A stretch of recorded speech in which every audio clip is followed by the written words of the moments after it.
السلام عليكم ومرحبا بكم في كويزين ميدوشا. نتمنى ان شاء الله تكونوا كامل بخير. مازلت معكم في الحلويات الاقتصاديه والبسيطه والسهله. جبت لكم حلوه صابلي بالفرماج، حلوه فرماج ولا قاطو الفرماج. نتمنى ان شاء الله تعجبكم ونمروا على بركه الله المقادير والتحضير. عندي هنا 125 غرام زبده طريه تكونوا خرجتوها من الثلاجه من قبل، 125 غرام دو بور مو، وعندي 4 فروماج، 4 بورسيون دو فروماج، 4 حبات فرماج كمن هذا. وندير مغرفة قهوة خميرة، كويغا كافي دو ليفر شيميك. وعندي مغرفة كبيرة مايزينا، ان كويغا سوب دو مايزينا، 2 معالق كبار زيت، 2 كويغا سوب دويل، وملعقة كبيرة سكر رطب، ان كويغا سوب دو سكر غلاس، شوية فاني بودرة، وملح بانسي سال، un petit peu de vanille en poudre. Et عندي هنا une mesure et demie de farine, à peu près 200 à 250 grammes، 200 ولا حتى 250 غرام فرينة.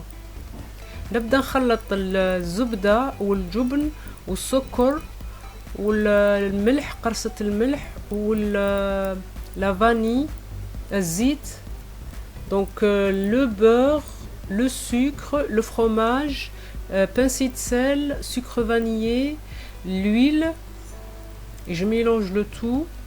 وهنا عندي المايزينا، جراجوت المايزينا ولا نشا، مغرفة كبيرة تاع نشا، ونزيد الفارينة بالعقل، جراجوت لا فارين بتي بتي. وهنا او ميليو يعني في نص الخلاط نزيد مغرفة الخميرة، جراجوت لا كويير كافي دو ليفر شيميك، ونكمل نزيد الفارينة ونخلط ونزيد بشوية ونشوف. لازم تحصل على عجينة طرية.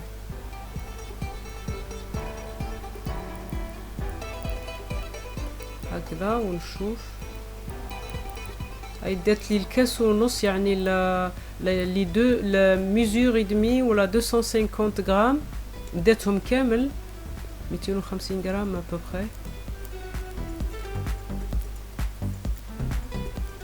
ولازم تقعد هكذا طريه باسكو ما ديروهاش يابسه بزاف.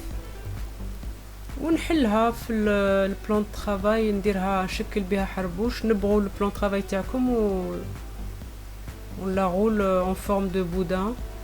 يعني سهله مره، لي تري فاسيل سيت روسيت. صبطوها على يعني سمك 1 سنتيمتر. Voilà, l'étaler sur 1 centimètre d'épaisseur.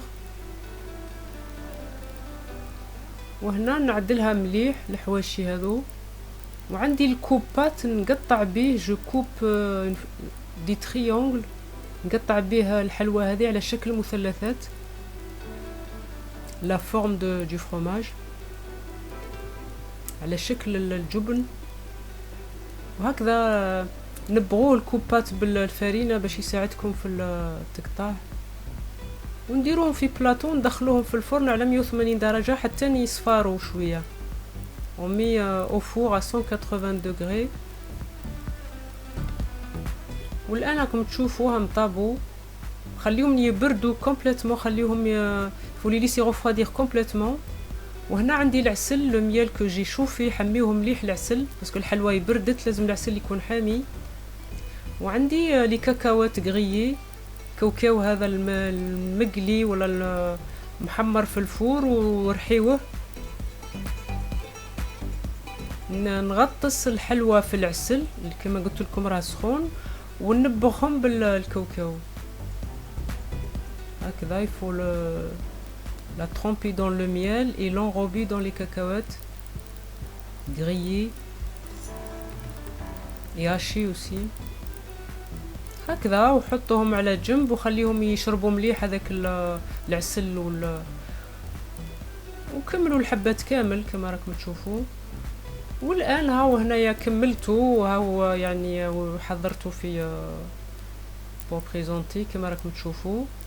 يعني يجي باهي وبنين وعنده ذوق مختلف على لي زوت صابلي، عنده ان اوتر غو سوبر بون، يعني الفرماج والعسل والكاوكاو، ويجي طري ويجي بنين. نتمنى ان شاء الله تكون عجبتكم الوصفه هذه.